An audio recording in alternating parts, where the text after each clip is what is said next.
Dear student, myself Dr. B.L. Verba, Principal, Government College Lalsot.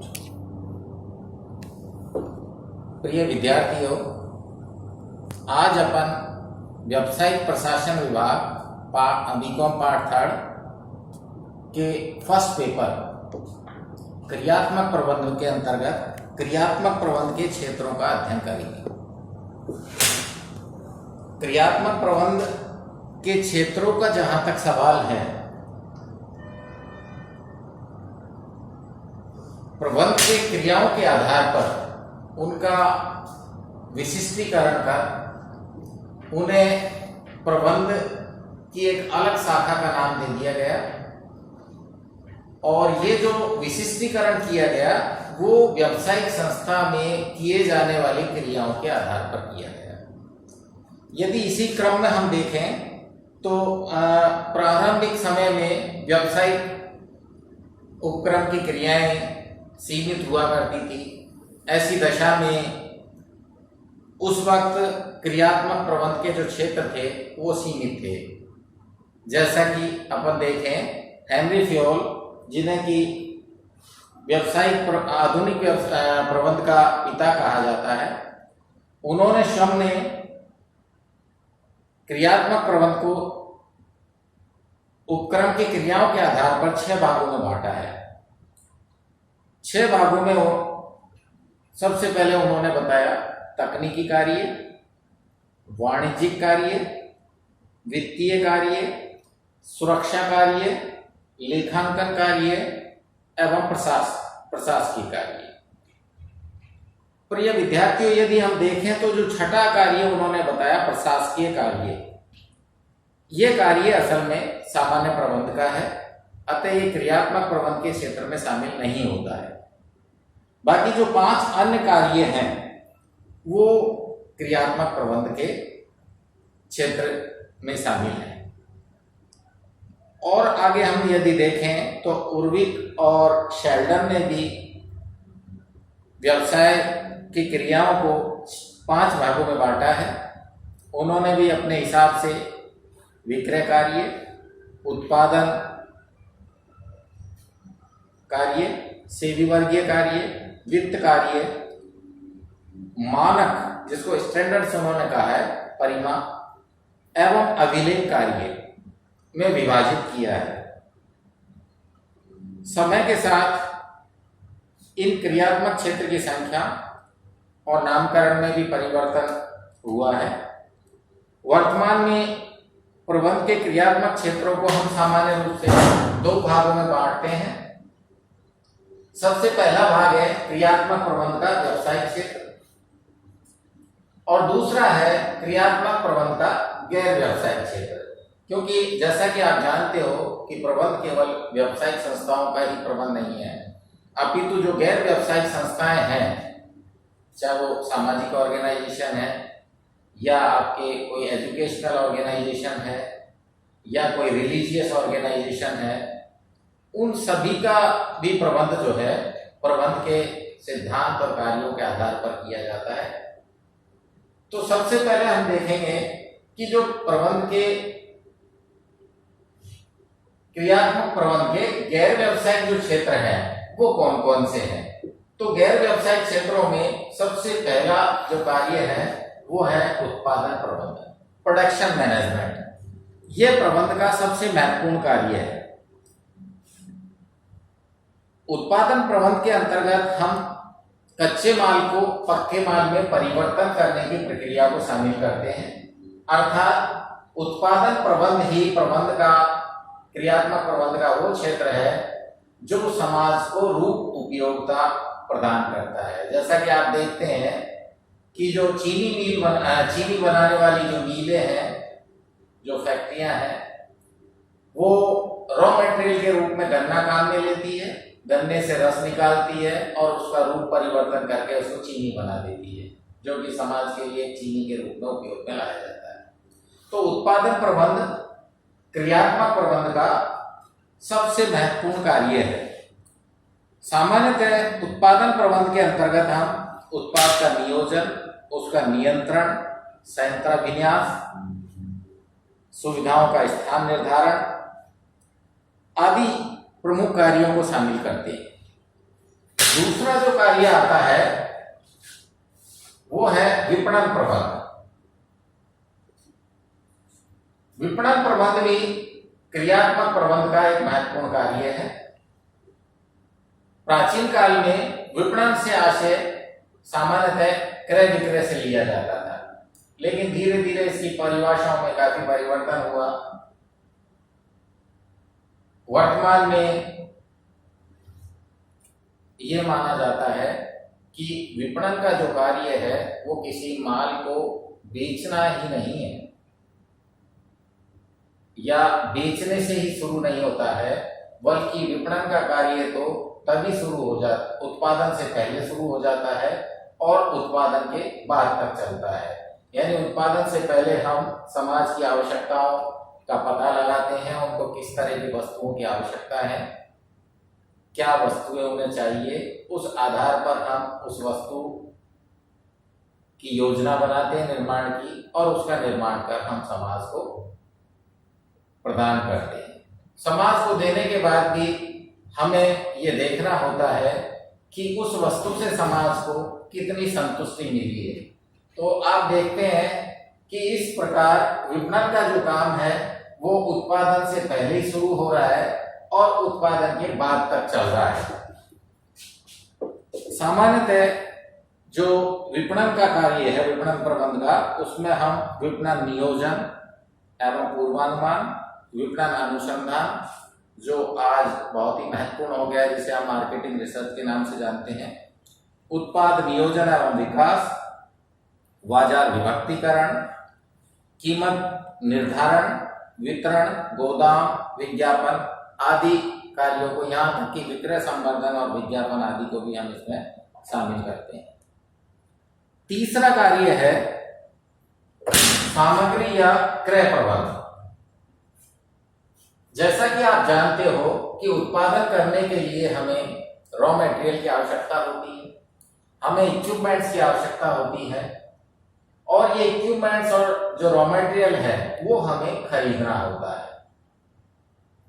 ऐसी दशा में कच्चे माल का क्रय, उपकरणों का क्रय और कई परिस्थितियों में पक्के माल का क्रय, ये सब कुछ क्रय प्रबंध का हिस्सा माना जाता है।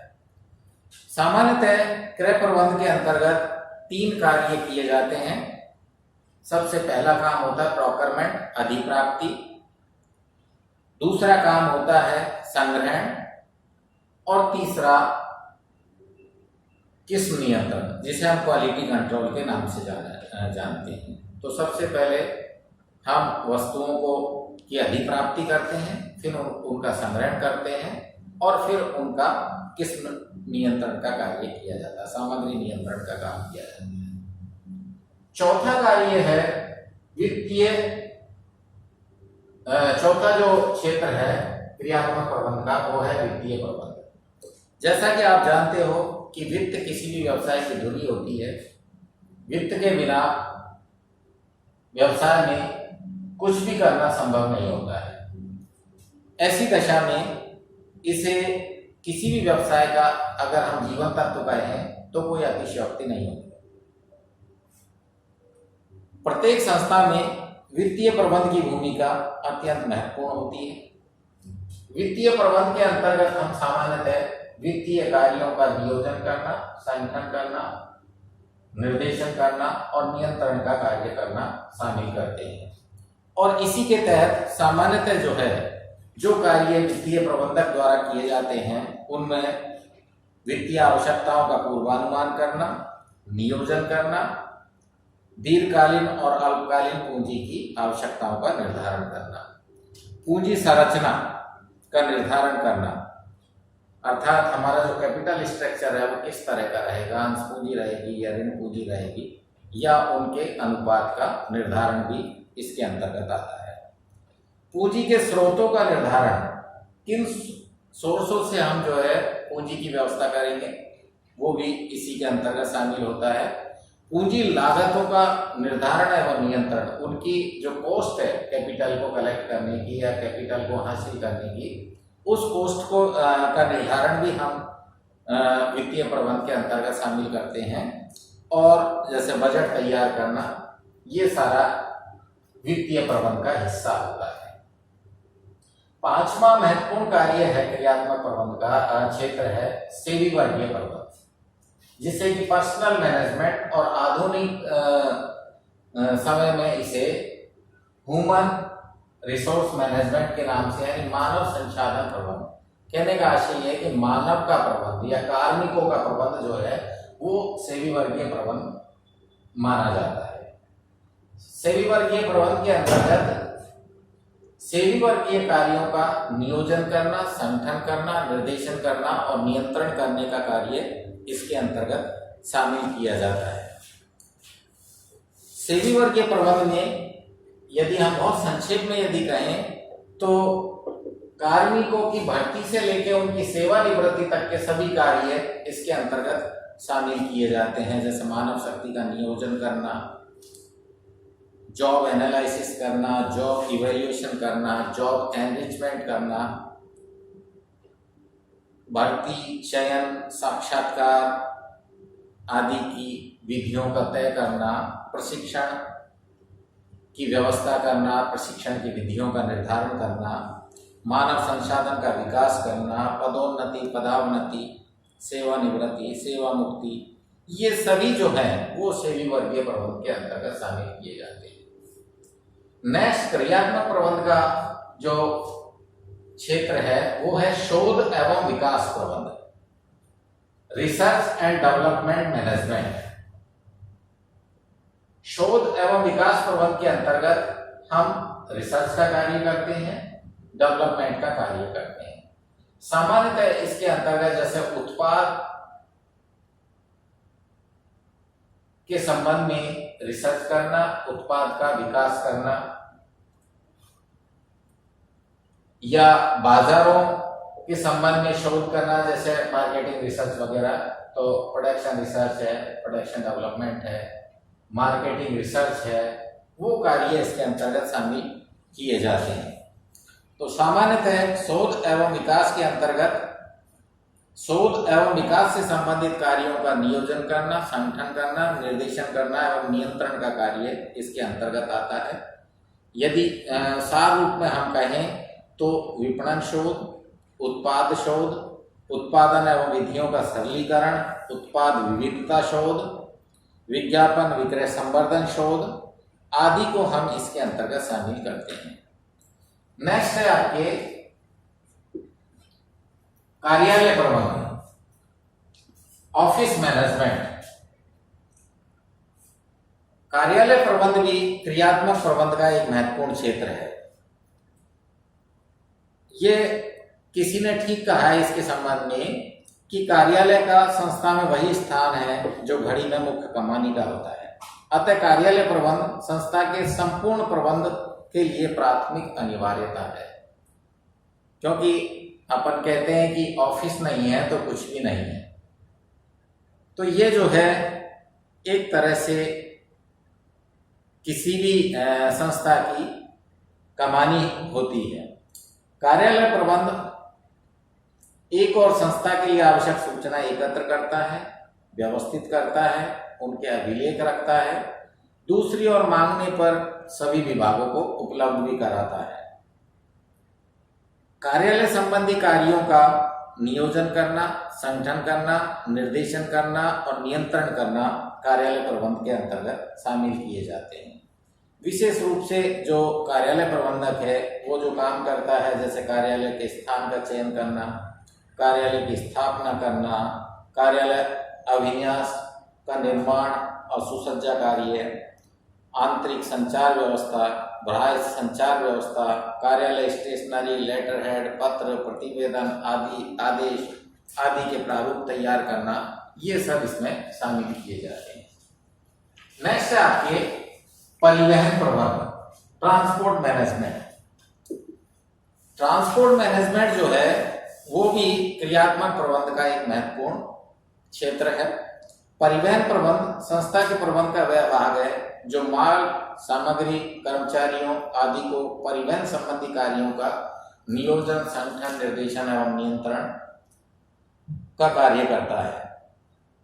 निर्माणी संगठनों में ये एक महत्वपूर्ण कार्य माना जाता है, क्योंकि जो भी हम कंस्ट्रक्शन करते हैं उस कंस्ट्रक्शन के लिए रॉ मटेरियल को हमारे कारखाने तक लाना और जो फिनिश गुड्स है उसको उपभोक्ता तक पहुंचाना, ये सारे जो कार्य हैं वो केवल परिवहन के माध्यम द्वारा ही संभव होते हैं। परिवहन प्रबंध के अंतर्गत मूल रूप से परिवहन संसाधनों की आवश्यकता का निर्धारण करना, परिवहन के विभिन्न साधनों के उपयोग की संभावना का अध्ययन करना, परिवहन साधनों के स्रोतों को निर्धारित करना, आंतरिक परिवहन की व्यवस्था करना, वाहनों के रखरखाव की व्यवस्था करना, वाहनों के उपयोग के लिए आवश्यक वैधानिक औपचारिकताओं को पूरा करना, वाहन चालकों की व्यवस्था करना, वाहन के लिए आवश्यक शक्ति संसाधनों की व्यवस्था करना आदि इसके अंतर्गत आता है। और नेक्स्ट है इसमें एक और इसमें रह गया है अनुरक्षण प्रबंध।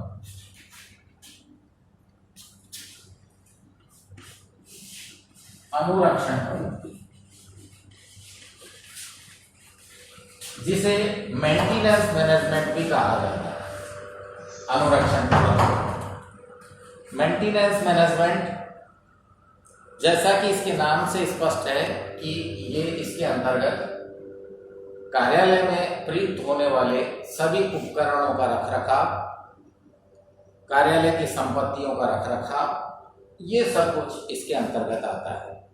तो एक तरह से हम ये कहें कि कार्यालय की मशीनें, उपकरण, कारखानों की संपत्तियां आदि के रखरखाव के लिए नियोजन करना, संगठन करना, निर्देशन करना एवं नियंत्रण करना इसके अंतर्गत शामिल किया जाता है।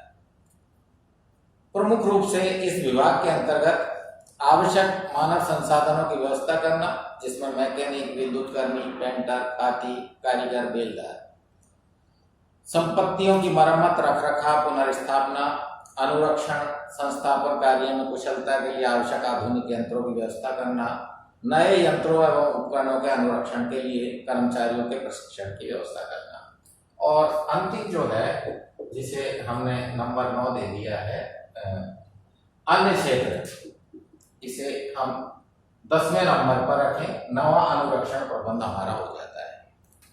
आधुनिक व्यावसायिक जगत में नित्य नए प्रयोग एवं आविष्कार हो रहे हैं। कार्यों के विशिष्टीकरण की आवश्यकता दिन प्रतिदिन बढ़ रही है। फलते प्रबंध के नए नए क्रियात्मक क्षेत्रों का भी विकास होता जा रहा है। संक्षेप में वर्तमान में नए जो क्रियात्मक प्रबंध के क्षेत्र हैं उनमें हम निम्न को शामिल करते हैं: विज्ञापन एवं विक्रय प्रबंध, बाजार अनुसंधान प्रबंध, विदेशी व्यापार प्रबंध, निवेश प्रबंध, नवकरण प्रबंध, स्वचालन प्रबंध, परिवर्तन प्रबंध, संकट प्रबंध, जोखिम प्रबंध, उत्तरदायी एवं भूमंडलीकरण प्रबंध। आज हम इतना ही देखेंगे। इसके बाद हम अगले वीडियो में देखेंगे क्रियात्मक प्रबंध के गैर व्यावसायिक क्षेत्र।